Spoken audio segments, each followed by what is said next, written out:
நம்மள எத்தனை பேருக்கு இந்த கானா இசை பத்தி தெரியும்? கானா இசை அப்படிங்கிறது ஒரு காலத்துல ஓரங்கட்டப்பட்ட ஒதுக்கப்பட்ட மக்களோட இசையாவே இருந்தது. தமிழ் சினிமாவில் இப்படியான கானா பாடல்கள்லாம் நீங்க கேட்டிருக்கவே முடியாது. அந்த அளவுக்கு எங்கோ ஒரு மூலையில ஒழித்து கொண்டிருந்தது உழைக்க மக்களுடைய குரலா இந்த கானா பாடல்கள்.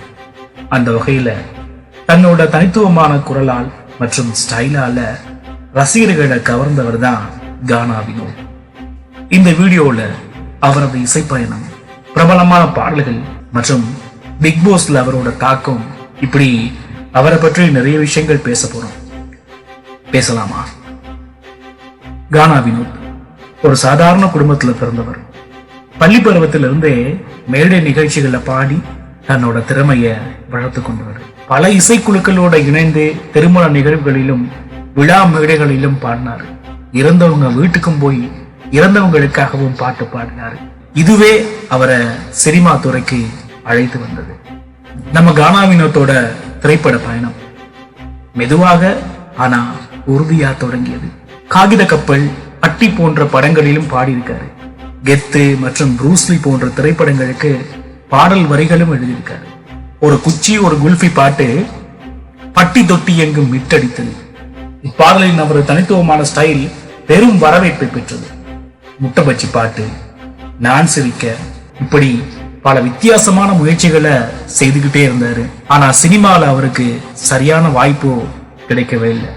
காத்துக்கிட்டே இருந்தாரு. தன்னுடைய இசைய, தன்னோட இந்த கானாவை நேசிச்சுக்கிட்டே இருந்தாரு. எல்லாருமே ஒரு கனவை தேடி போகும்போது அந்த கனவுக்கான வாய்ப்பு நிச்சயம் நமக்கு கிடைக்கும். அப்படி கிடைத்தது கானா வினோத்துக்கு. பிக் பாஸ் சீசன் 9 அந்த நிகழ்ச்சியில பங்கு பெற்றார்.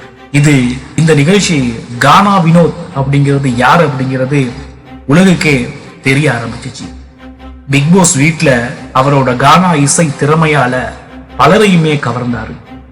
தனது எளிமையான இயல்பு, பேச்சில் வெளிப்பட்ட நகைச்சுவை மற்றும் தனது கதைகளை கூறும் விதம் மூலம் ரசிகர்கள் மனதில் இடம் பிடிச்சாரு. பிக் பாஸ் வீட்டுல அவருக்கு பிறந்தநாள் வாழ்த்துக்கள் கூறிய நிகழ்வு மறக்க முடியாத ஒரு தருணம். கானா வினோத் இந்த சமூக வலைத்தளங்கள்ல மிகவும் சுறுசுறுப்பாக இயங்குகிறார். ரசிகர்களோட தொடர்புல இருந்து தனது குடும்பம், வாழ்க்கை மற்றும் புதிய பாடல்கள் குறித்த தகவலை பகிர்ந்து வராரு. அவரது இசை பயணம் இனிவரும் காலங்கள்ல மேலும் பல உயரங்களை தொடும் என்பதில் எந்த ஐயமும் இல்லை.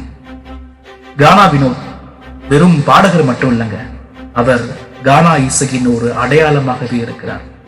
அவரது இசை இன்னும் பல தலைமுறைகளுக்கு வாழும்.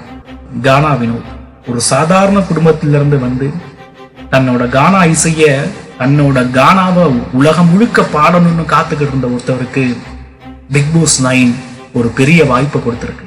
கானா வினோத் அதை சரியா பயன்படுத்துவார். பிக் பாஸ் சீசன் 9 நீங்களும் பார்த்துக்கிட்டு இருப்பீங்க அப்படின்னு சொல்லி நினைக்கிறேன்.